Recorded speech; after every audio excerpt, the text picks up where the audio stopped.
And here we go, Digital Adel back with a Digital Adel Hoops Beyond the Backboard podcast for you with my co-host, Matt Hanifan. How you doing today, Matt? I'm doing well, man. I'm doing well. How about yourself? Oh, I'm doing fantastic. I'm just thrilled to be back on the air in front of a camera. I haven't done any podcast work and it feels like a month. I really haven't, I haven't done 5 Reasons Sports. I think I did maybe one post-game show while I was on vacation, but I had a great time. It was super cold. There was a lot of snow. I made it out of there with my life. So that's always good. But no, man, I'm excited. There's been like amazing college basketball going on. Free agency's in full swing. And I Trade deadline, you mean?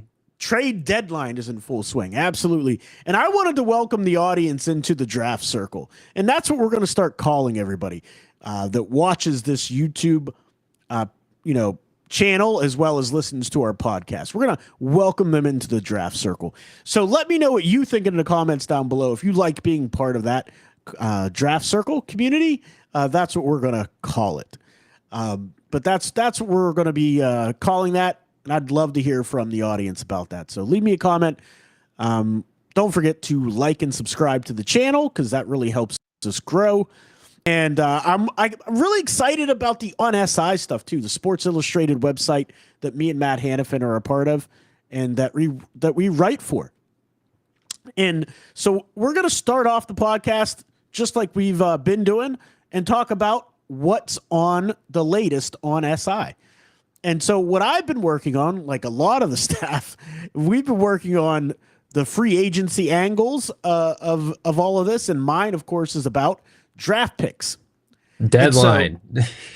So, what did I say again? Free agency. Did I say free agency? I'm a moron. Why do you guys even watch? I'm just kidding. But anyway, so the free agency period has begun. And my angle is about the packages You of did it picks. again. Free agency or trade deadline? Trade deadline. You said free agency again. Yeah, but I'm saying trade deadline now. I fixed it. So the packages of picks the Bucks can get for Giannis Antetokounmpo, because that's the biggest crown jewel of this trade deadline. And so what I did is Ethan Skolnick from 5 Reasons Sports had on Sam Amick of The Athletic, and they had a podcast, and they talked about the possible teams that could be bidding for Giannis's services, right? And so what I did is I looked at all the draft picks that they could possibly package together within the, from now to 2032 because of the Stepien rule. How many tradable firsts do these teams have? What kind of seconds are they looking at? And really, it came down to 2 teams, the Golden State Warriors and the Miami Heat, strictly draft capital-wise, had the most. Yep.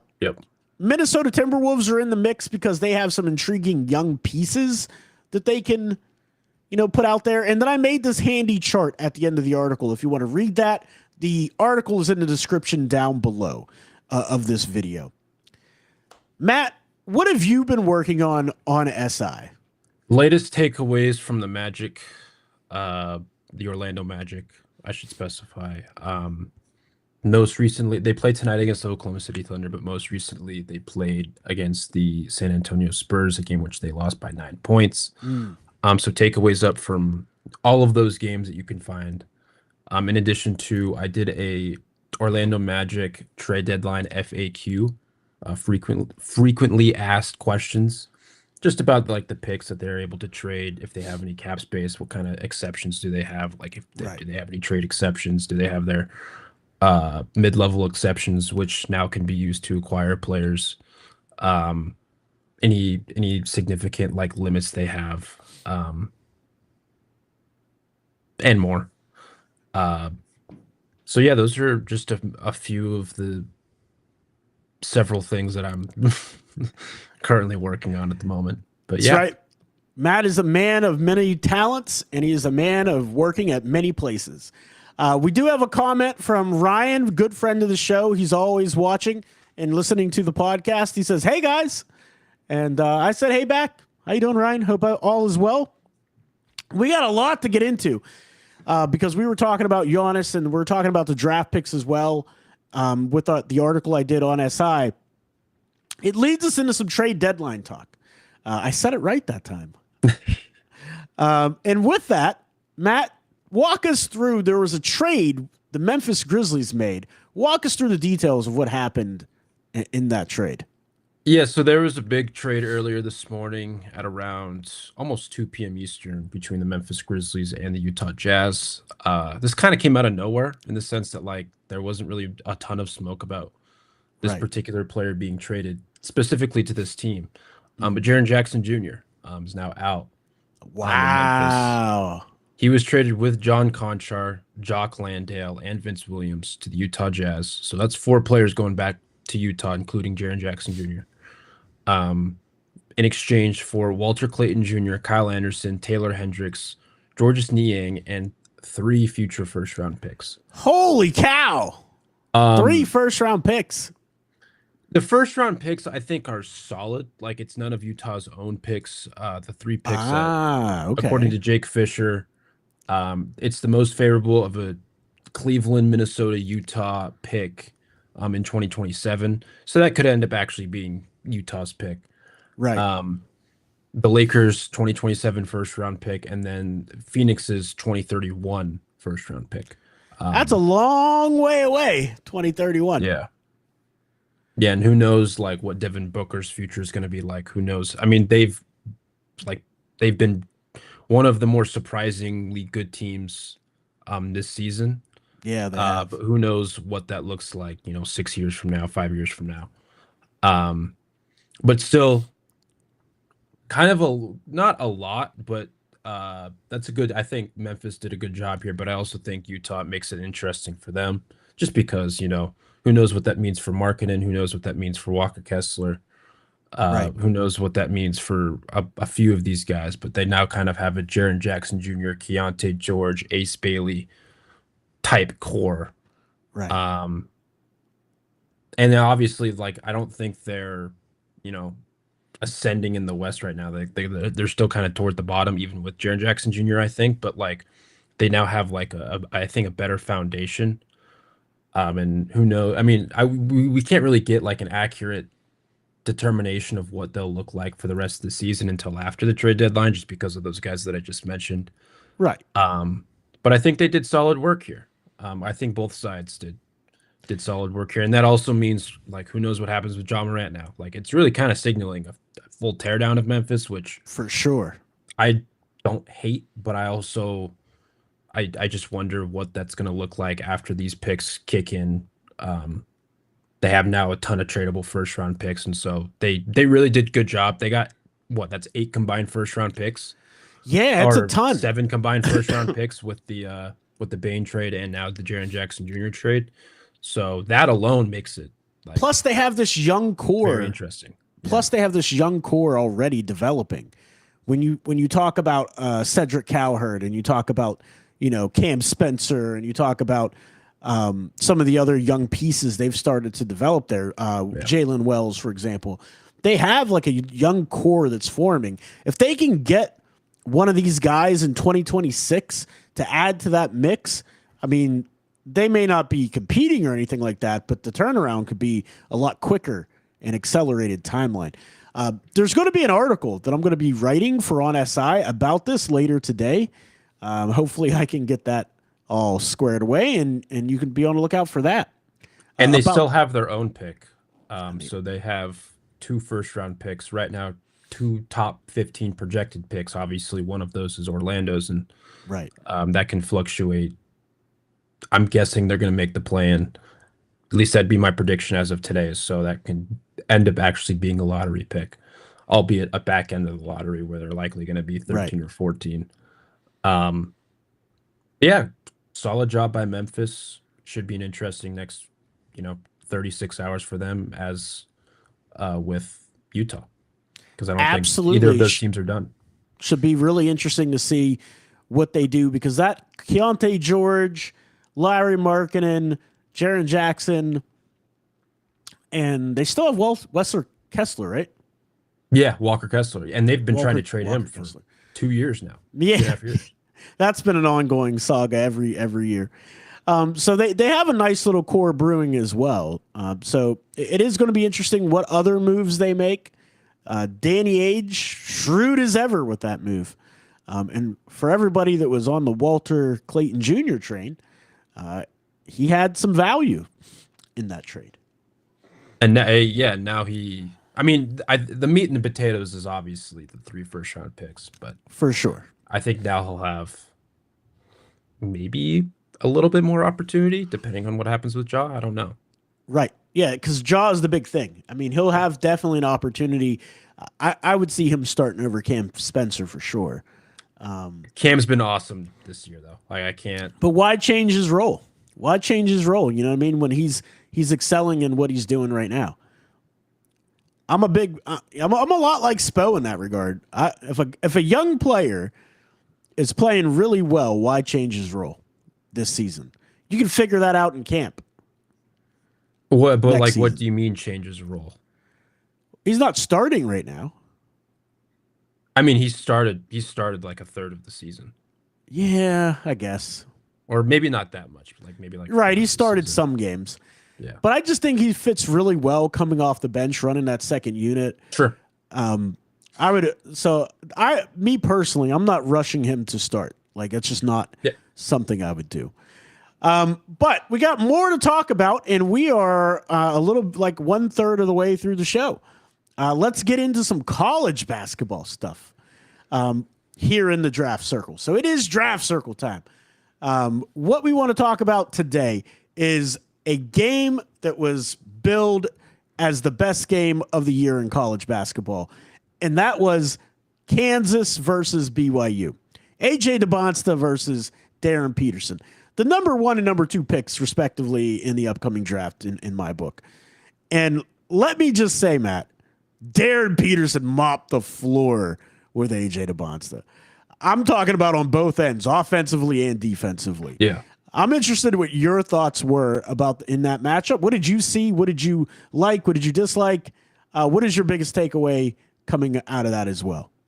Well, I think my biggest takeaway is it's going to be really, I guess I don't want to say unfortunate, it's the right word, because he did play 35 minutes last night, but and I understand why they're doing this, but like I would like to see AJ play more, or not AJ. I'd like to see Darryn Peterson play more than 20 minutes, albeit I know he's still dealing like with an injury and still trying to recover from an injury. Right. And that was his first game back, I think, at least I want to say that was his first game back. I think he missed like 1 or 2 more games.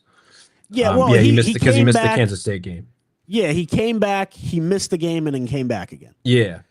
And so this is going to be like injury management pretty much the rest of the season, I would imagine. Right. Hopefully nothing flares up between now and the start of the draft. Right. But I thought Darryn only played 20 minutes, and so his numbers don't look great, but he was unbelievable. He was spectacular on both ends of the floor. I'm talking about individual point of attack defense on Dybantsa. I'm talking about in the passing lanes, digging, helping on other players. I mean, he was spectacular on the defensive end, and he was even more spectacular on the offensive end. I mean, not just the three-point shooting where he would, run off floppy action or run off screens. He was curling off of screens in the lane, pull up fadeaways, making it look super easy, getting to the basket at will. And then he put the icing on the cake. He turned the corner going right, blew by Dybantsa, blew right past him, and then he dunked on 2 people. Yeah, Keita and someone else. Yeah, just one-handed hammered on him. I mean, my biggest concern all year, and I figured the injuries had a lot to do with it, I didn't see the spectacular athleticism that you think he would have. He showed a lot in that game on both ends of the floor. Showed a lot. So, yeah, I was really excited about that. Another big takeaway is Richie Saunders still the best player on BYU, just like last year? No, but he's their second best. He's so good, dude. Richie Saunders, so freaking good. I mean, the YMCA headband throws you off with the shin high socks. It just throws me for a loop. And it's like, this guy can't be that good. And he's that good, man. He is a very good player. Yeah. And it's really an interesting evaluation for the next level for Richie. I don't know where you put a guy like that. Like, is he bottom of the first, top of the second? Given his age, I would probably say, yeah, late first, early second. I think he's going to be a glue guy at the next level, but like a high floor glue guy. Yeah, he just does a little bit of everything well. Yeah. And I mean, 3-point shooter that can, he shot what 43% last year. He's around the 40% mark this year. Like he's going to be, I think, a valued commodity, regardless of what his potential looks like, given his age at the next level. Like he's going to be a dude that I think I don't remember where I had him on my board. I should probably know that. Well, I mean, we got tons of time to figure out our boards. So, well, I just don't remember where I don't have it pulled up in front of me. I want to say I had him like kind of like the back end of the first, though. I don't even know if he was originally on my board. In day one. To be honest with you, this draft is so deep. Like I don't even know if he was originally even on my board. It shows you how much I've looked at it. I had him like lately in the 40s. And we only went to the top 30, you know what I mean? So I didn't really organize it, but I've modified it a couple times. That's lately. Just how deep this class is, though. He could go in the, the 40s, and you'd be like, oh, I could see how that could happen. Because this class is so unbelievably deep. I have him 26. Yeah, I wouldn't fight you on that, though. I wouldn't fight you on that. He's a very talented player. I could absolutely see that. Let's talk a little AJ Dybantsa, because we didn't actually get an opportunity. We talked Darryn Peterson a lot and how well he played. AJ Dybantsa, the one thing I like about his game is how he can just get to his spots, raise up, and shoot over the top. Now, when you get an athlete of equal wingspan and athleticism, it didn't seem to work. He had a lot of trouble getting his shot off on Darryn Peterson. And he's coordinated, but when he drives to the basket, he gets himself off balance a lot. I don't know if you noticed that, but like he does. He gets off balance a lot because of the handle. He's definitely got to tighten that handle up. But he's got a lot to work with. So that being said, I mean, to me, Darryn Peterson is the clear number one. I still have AJ Dybantsa number two. But let me tell you something else. Caleb Wilson, he's going to be an absolute monster at the next level. I mean, I loved it. I mean, I love Boozer. I love what Boozer does. I'm just having a hard time keeping Caleb Wilson out of that third spot. Like, I haven't updated my big board yet. I reflopped it. I have Boozer too. I can't put Boozer that high. I just can't. I mean, maybe I should, because Boozer could be, and again, I'm not comping him to Tim Duncan, but if he's technically sound every possession, is surgical on the offensive end every possession, who says no? I don't know what happened to Matt. There you go. I'm back. I don't know what happened either. I mean, it's better than Streamlabs. That was seamless getting you back. So shout out Restream. But yeah, Caleb Wilson, his tools that he is still yet to develop are so good that his hand-eye coordination, his freakish instincts, his athleticism, even his midi, he's got a nice little midi J that I didn't expect him to have.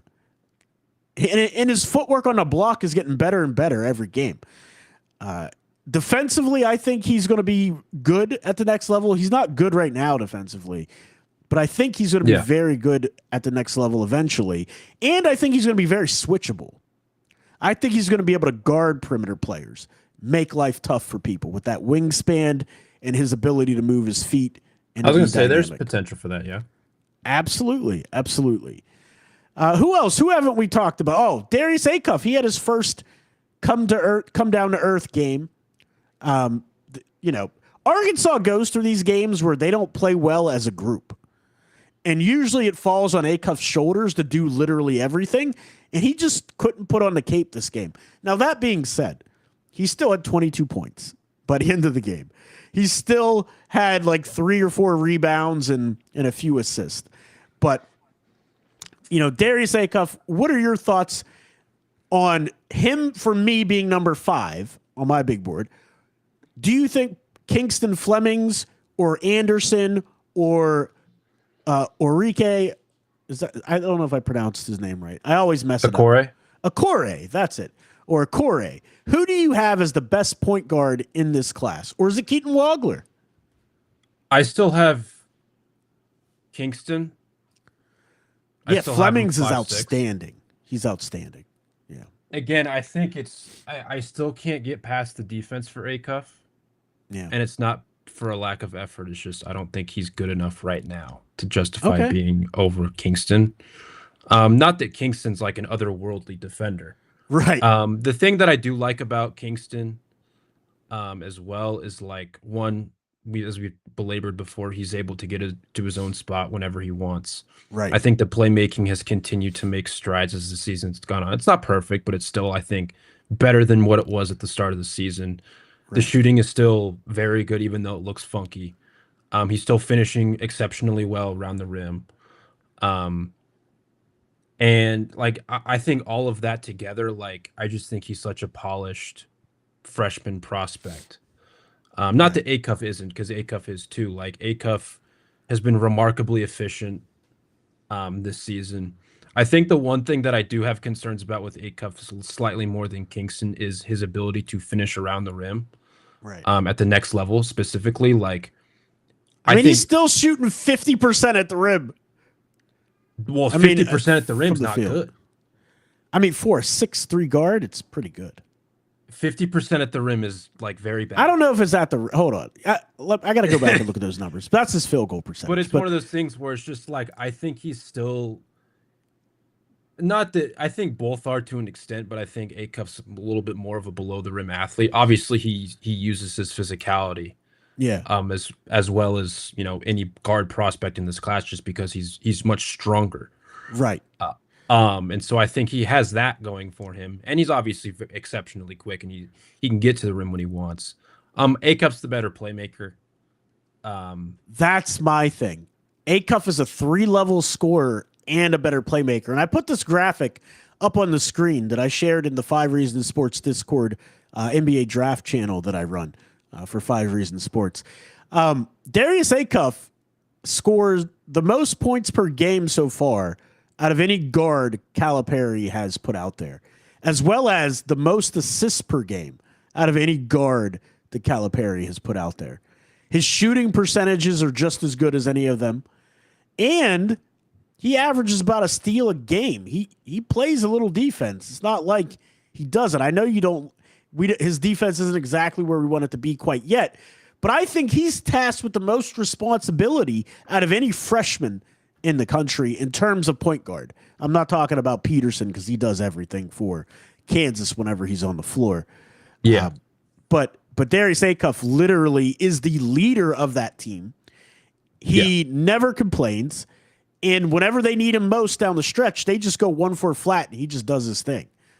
And when you look at those guards that Calipari's coached, pretty good. Shai Gilgeous-Alexander, Tyrese Maxey, Derrick Rose, John Wall, De'Aaron Fox, and he's right there with all his numbers are better than theirs, actually. Tough, right? Yeah. And it's also like I just looked at it. Acuff shooting 63% at the rim on non-dunk twos. Not bad. Non-dunk rim attempts. Flemings is at 67. Yeah, Flemings is a little bit better at it. I don't know. I can't get past the defense. I think part of that is attributed to his on-ball role. Right. That's another thing. Flemings does play off ball a lot. Impacts his defensive ability at the next level. Right. That's another thing. Flemings plays off ball a lot. Uzan will bring it up. With Uzan. Yeah. Uzan will bring it up. Sharp. Dude, I want to talk about Sinak. I really like Sinak. Me too. His shot's coming along. He's long. He's rangy. He's got nice footwork on a block. He'll block shots. He plays well in drop coverages. Yeah, for a player who had motor concerns allegedly heading into the season, I haven't seen a ton of that. I No, think the one thing that I would again like this is just like nitpicking at this point. But his processing is just not good. no. That he's Like got a it's just long way not to good. go in the processing department for sure. But I do like what I've seen from him in terms of like, his ability to compete on the glass. His shooting at certain points of the season, I think, has been good. Defensively, as you mentioned, like him blocking shots, and sometimes he even like switches on to guys and holds his Absolutely. own. And so I definitely like what I've seen from him. One guy I want to talk about who we didn't talk about. Sure. Um, I I got a couple of people. I still have Phylon very high too on that point guard uh He's such a good scoring guard. leaderboard. He's unbelievable. I think is he still leading the SEC in scoring? I mean, I don't know if he's still leading, but I mean, what was he averaging? Like 29 points a game or something like that? No, it was like 23. He's at 20. Yeah, still leading 21.6 in Oh, conference it was plays per at 40. 21.1. It was 29 points per game per 40. He was leading the Yeah. country in points per 40, point guards. That Yeah. is. He's another one where I do have some reservations about how he'll hold up defensively, but I Yeah. still love what he can do offensively, especially like his ability to keep defenders on his hip, Oh, yeah. and score from now all three levels. Last year it was just the two level scoring inside the arc. Right. The 3-point shooting came along this year. He's at 38%. As I'm thinking more about this, I think Keaton Walkler is a fringe top 10 guy. Yeah. I mean, Keith Um, Wagler's been fantastic, and he can't even really dribble yet. And I know I'm not talking about like basic dribbles, guys. We know he could dribble left. We know he could dribble right. We know he could do a crossover, and it's never between the legs. It's always in front, which he's gonna have to fix that in the NBA. But my point is, he just knows how to get to his spots, and once he gets to his spots, he uses his length and his height to shoot over the top, and he's got a great feel for the game. I love the phenomenal feel feel. for the game that he has, man. Um, in conference play, I know he had one of the most impressive performances of the season, all things considered. 46 points on the road against Purdue, Right. which is a top 5 team in the country. 13 to 17 shooting, 9 of 11 from 3-point range. In conference play, 22 points, 4 rebounds, 5 assists on 50% shooting, 46.8% from 3 and 82.5% from the free throw line. Like he's just going nuts. Oh, absolutely. And people get on me because I'm a form guy. Like I love good form. I think Keaton Wagler has good form. I just think his release is low. Yeah, That's that's it. it. That's it. That's literally it. Like his form is great. So like, yeah, I'm a big Keaton Wagler guy, and like I said, there's some things he needs to get better at. Definitely on the defensive end, his handling. But other than that, he's got everything else. Like he's Yeah. a really really good player, really savvy player. I get a little worried about his scoring around the basket because he's not a super explosive athlete, Yeah. but he's got some nice touch down there, and he's very crafty. Plays off 2 feet, doesn't usually get stuck in his gyro, which Casper Shakachonis. I just want to give you an idea. Casper Shakachonis in college played off 2 feet. And Keaton Wagler plays off 2 feet down low. And so, same thing with Colin Knippel. That translates in the NBA. It gives you time to make decisions so you don't get stuck in the air. Can you tell me why Casper Shakachonis, now in the NBA, stopped playing off 2 feet and just goes off one every single time now? He's What being happened? sped up. Yeah, that's what I thought too. That's 100% what I thought. He's being sped up. So we're in agreement on that. Is there any other prospect you want to talk about before we close down the podcast today, man? Ooh. I do want to touch on Boozer. Cameron Boozer, not Caden Boozer. Really? I Cam want to or talk about Caden. Caden's going back to school next year. At least that's my prediction as of right now. Every time I watch Cam Boozer play, I'm higher and higher on not only the floor, but I think the ceiling of the player. Ooh. Um, And for him, we talked a little bit about earlier in the season, like how is his production going to sway what we think his actual impact will be at the next level. Right. And every time I do watch him, like I think today in today's NBA, he's like a traditional four.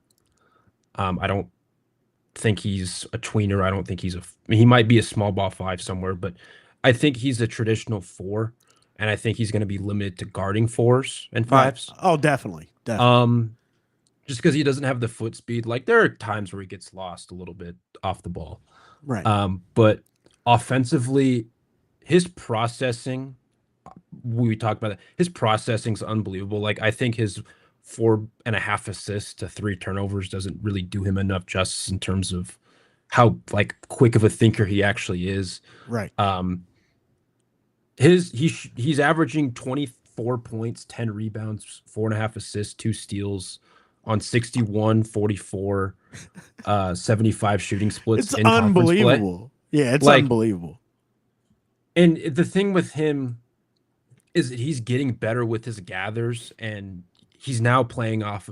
That's where most of his turnovers come from. Most of his turnovers come from that. Right. Not his passing. It's when he's trying to score down low. Right, but it's still like his gathers, like he's not just playing off of 2 feet anymore. He's playing off of both 1 and 2 feet, and I think he's learning. Like the more I've watched him, at least over this recent stretch, the more he's kind of implemented that Euro step around the rim, and like I don't know, man. Like I still think I still think he can be a 1. Obviously, it's easier to tell once. Yeah. It will be easier to tell like what his immediate role will be once we know what the order of the lottery, because it's like, again, if Oklahoma City's there, I mean, obviously the Clippers pick's gotten better, so I guess that's probably a bad example, but like let's say Indiana, well, he doesn't have to be 1 because Tyrese Halliburton's there, and correct for the time being, Pascal Siakam. And just for the record, I still don't think he's a number 1 on a championship team in the pros. I don't think he's a number 1. I think he's very, very good. I think he's a good player. Yeah. I just don't think he's a number 1. I just don't think you're going to Carlos. I don't think you're going to Cameron Boozer and you're playing through him and being like, this is our championship offensive piece. I don't see it. I think you can play through him because he's so versatile offensively in his role. I think you can play through him. I just don't think you can play through him at a championship level. Like he's your best player. To me, I just don't see that. Darryn Peterson, I see it. Dybantsa could be that. He could turn into that. I think Dybantsa can do it. I think Acuff could be that because he is so dynamic as a 3-level scorer and facilitator. I could see Acuff being that. Boozer, I just can't see it. And I like him. And it's not that I don't like him. It's just the ceiling versus high floor thing that we keep talking about. But that's the beauty of this. We'll find out. In 3 to 5 years, we will find out what he will be. But come draft night, he's not getting out of the top 3. I really don't think. As much as I love Caleb Wilson, I don't see Boozer making it out of the top 3. But real quick for the audience, let me know in the comments down below who you think won the AJ Dybantsa Darryn Peterson matchup. Put that in the comments, or you could always send me or Matt a tweet on Twitter, or whatever it's called now, X, I don't care. I still call it Twitter. But you can do that. That's the question of the day. Who won the AJ Dybantsa versus Darryn Peterson matchup? But Matt, what did you want to say to close out the show? There's a couple other guys I just want to touch on quick. I slowly find myself elevating Braden Burries on my board. I love Burries. I love absolutely love Burries. Man. I subsequently have dropped Jefferson. Yeah, I think it's fair to drop Cam Carr a little bit. His handle isn't good enough to be independent. He's still dependent on his team to generate his offense. His handle's just not good enough. Yeah, I don't think it's fantastic right now. Is there anyone else that I'm dying? Also, guy who I'm kind of becoming a little bit more worried about in terms of, at least, and this is more of a short-term, not a long-term thing. I don't know how much I think Michael Brown is a top 15, top 20 guy Ooh, right now. That's a big statement. Michael Brown Jr., Matt Hanifan, not a top 15 guy. Woo! But I'll say this. I've said this about this draft for a long time now. Picks 5 through 15 could go in any order, and I wouldn't be mad at any. That's pretty much how it is. So there's so many good players right now. I don't see him falling that far. Like you know how I felt about the point guards. Like I had Acuff, I had Flemings, I had Anderson. I had Michael Brown Jr. 10th on my board. He was 10th. So yeah, I'm high on him, but I'm 12th. Not top 5 high on him. But I could make a case for some of these other players because on my next version of the big board 2.0, I got news for you. Keaton Wagler stock is going up. It's going way up. Jaden Quinnitz got injured again. His stock's going way back down because he's not playing. Yeah. He might not play the rest of the year. Yeah. I don't know what to do with that. The Duke center, Patrick Gumba. I love that kid. His stock is going up. Yaxel Lindenborg, stock up. Barry, stock up. Nate Ament, stock up. He's actually looking like what he was billed to be. He's put it together, 4 20-point games? He's starting to actually play. Yeah. Welcome to the party, Nate Ament. Dude, I would not be mad at you for moving Michael Brown Jr. down. That's a ballsy call. I like it. Those are the kind of things I like if you're Did you watch the Duke game? I did not. I did not get an opportunity to. It's on my list of things to do. Catastrophically bad. Wow. He was that bad? He was very bad in that game. You know what? Again, that's one game. But and obviously it was the second game back from injury, so it's like there's some leeway, right, some rust. To be clear, there's some leeway that I want to give him here for that. Right. But I just haven't loved what I've seen from the shooting, the efficiency. I don't think like his turnovers are kind of bad. The handle's good. I don't know. I just don't think he can get to his spots very easily right now. Yeah. The defense. When you're talking about Kingston Flemings, when you're talking about Darius Acuff, you're talking about people to get to wherever they want to go on the court whenever they want to get there. Yeah. And he's having trouble doing that. At least from the games that I've watched. Obviously, I haven't watched every game, but yeah. I mean, he has and again, a really it's good, fluid change of pace, but there's just times where he just isn't able to get to his spots, and yeah, I'm not loving everything. Maybe he came back from the injury too soon. Because if you remember, prior to him going out, he got to where he wanted to go. But we did used to say he settled. Whenever defense was really strong, he would settle for the outside shot. He wouldn't create that space and separation and get to the hoop against very tight defense. Where Acuff, he can make that separation. Kingston Flemings can make that separation. Anderson will just shoot over it. That dude is so good at shooting. But yeah, man. So that is it for us today. Matt, tell the people where they can find you, follow you, and get more of your work. You can find me at NPH_824_ on Twitter. You could find me at hotoutahoops.com, VendettaSportsMedia.com, MountainWestConnection.com, as well as Orlando Magic on SI. Absolutely. And I'm Digital Adel. You can find me right here, Digital Adel Hoops, anywhere podcasts are found. I'm going to start uploading those again.